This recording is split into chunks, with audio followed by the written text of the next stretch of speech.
Sure. Thanks again, Ben, and thanks to everyone for joining us. Just kind of want to give you an update on this past week. We finally got into full padded practices, all 3 days. One of the days we obviously, due to the weather, had to utilize our indoor facility, which is great, as I've said before, to have the ability to go in to cold and still be able to get the work done that needs to be done, especially in the spring, and not wanting to waste opportunities. We've progressed into more game-like situations in practice. And so as we continue to do our install, we're also putting a major focus on installing things based on game situations. Some of the areas that we covered this week, third down and red zone, which are two areas that if we want to take the next step as a team are areas that we've got to excel in. And so big emphasis on that. So not just with evaluating our roster and our team, but we're also trying to teach and make sure that we hit the game-like situations that are really important to having opportunities to progress. We'll return to the field today for practice 7, which kind of puts us right at about the halfway point for us. We're in pads, and then again, our first real scrimmage opportunity where we'll be 100% scrimmage situations and not kind of a half practice, half scrimmage like we did this past weekend will be this Saturday in the shell. As we announced yesterday, and we're all excited about being able to have fans at our red and white game. I know I'm excited about it, the return, have our fans return to the shell and have an opportunity to, see our team and how much progress we've made. I'm happy for our players. I'm happy for our fans that, like I said, haven't been able to see us in a full calendar year. And I guess with that, I'll open it up to any questions that you guys may have. Thanks, Coach. We'll start with Alex Dacey today. Hey, Coach. How are you doing? Alex, what's up, buddy? Doing pretty well. Wanted to talk a little bit about Tarheeb still. I know he had a breakout role last year as a freshman. What have you seen from him in spring practice so far, and what are you looking for from him, going forward as we head into the season? Yeah, it's great that you guys got an opportunity now that, guys like him and Rakim aren't freshmen, and so they have opportunities to talk to the media, and you guys get to see the type of personalities that these young guys are that we've recruited. And Tarheeb, from the day he got on campus here with us, has assumed a role as a young leader within our program. He's a guy that the stage never seemed too big for him throughout the course of his freshman season, even though it was shortened with only 5 games. But what I saw out of Tarheeb in practice and games is the consistency that you usually see out of a guy that's 2-3 years in, as veterans are. And so I've been really pleased just with his transition from high school to coming here and not at all seeming like the lights or the stage is too big for him. And those are the type of players we want to recruit here. And so, thus far this spring, he's picked up right where he left off. He's one of our players on the defensive side of the ball that we see as being able to make plays for us, whether it's defending the pass. You'll see him become a guy that, has opportunities in the return game, which we didn't necessarily use him as much last season. But, here's a guy that's the all-time leading receiver in the state of New Jersey, and he's playing corner for us. So he's a guy that really flashes, in the special teams situations as a returner that I think will add another element to our return unit. So really happy with his progress, how he's picked up right where he left off, and, the type of player that he's turned out to be for us. We'll go to Wes Brown next. Hey, Coach. Obviously, you talk about getting into game situations in practice, and I'm sort of wondering from the quarterback position with, Leah, David, and Eric, how are you sort of splitting up the reps there in terms of, getting everyone ready for those game situations? Yeah, the way we practice, we're able to develop our whole team, our whole roster, and anybody that's seen us practice know that it's a lot of moving parts to it. And so each of those guys are getting very similar reps.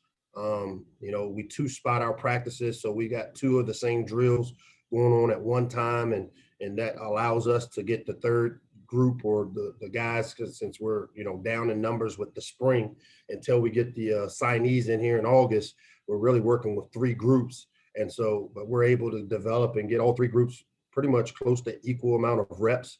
And so that's been great for us because we've got some young guys that need to have those reps and not just the mental reps. And that's where I thought and think the way that we organize our practices allows all three of those guys to develop. And I've been really pleased with the progress, especially with a guy like David Faust, who, last year didn't get a lot of opportunities, but a guy that I've seen really, really benefit from the amount of reps he's being able to get this spring.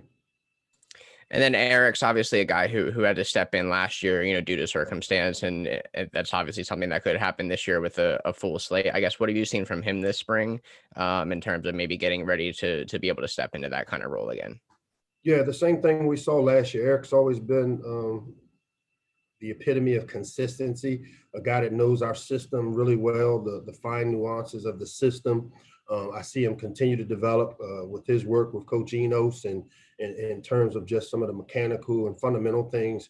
The mental piece, we feel he has a great grasp of. And so now fundamentally, we've seen him make some strides here, in the first few practices. And so been really pleased with all three of the quarterbacks and the way they've been able to manage the groups that they work with and the type of work they're getting. So, and Eric has continued to improve in both those areas as well.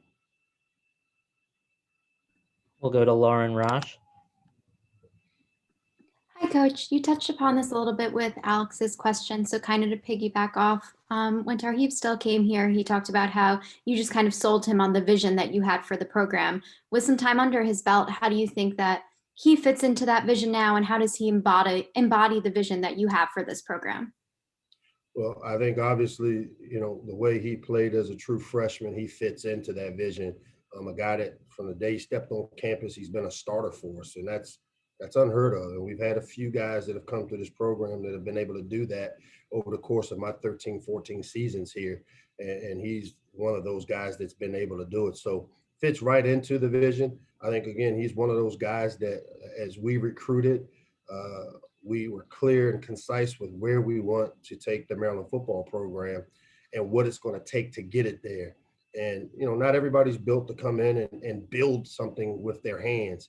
A lot of kids nowadays want the instant gratification of going to a program that's already established, that's already put the work in. Well, the progress that we make is on a daily progress for us. And every day these guys show up, guys like Tarheeb, they're showing up, helping us get to what that vision is that we've created in our mind that we want the Maryland football program to be. And that's been the fun part for me, watching it as we go into year 3. And as I always talk about taking the next step, you just constantly take one step and then you take the next and then you take the next, and you don't worry about end results. We have that picture of where we want to be, but it's the process that we want to make sure that we enjoy. And it's been great being out on the grass with this group, and we're still a young team.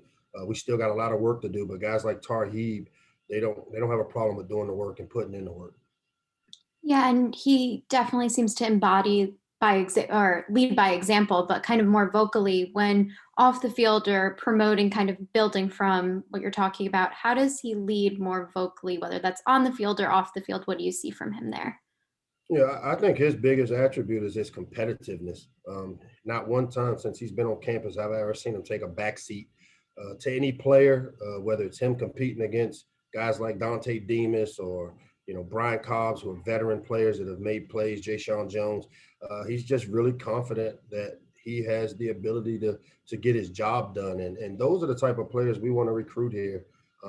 Guys that come in with the confidence and that are coming from winning programs like his program. So I've seen it carry over to the field for him.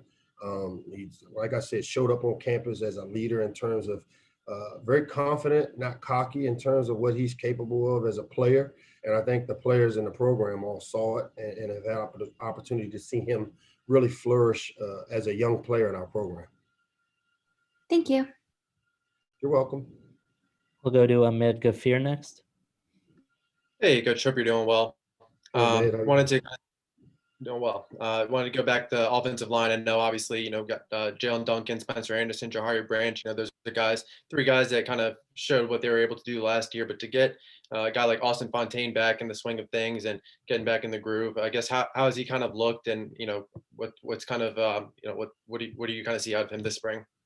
Yeah, I've been really, really pleased with Austin, and not just even as a football player, but just the maturity that he's really taken on and has displayed, from last season till now. And, originally opted out, made the decision to come back, has worked his butt off and continues to really mature within our program. And one of the better stories of guys that just stick to it.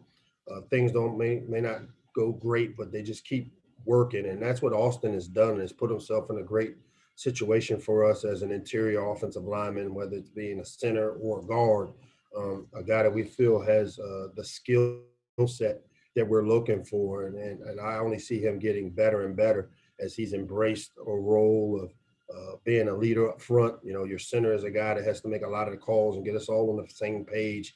And he's one of those guys that's always up here in the office with Coach Braswell, our new offensive line coach, who's developed a really strong relationship with those guys. And to see him up and the work that he's putting in off the field, as well as I said, just the maturity he continues to show and grow in our program. Austin's been one of the great stories for us right now, and we're just hoping he continues to progress the way he has. Thank you, Coach. Yep.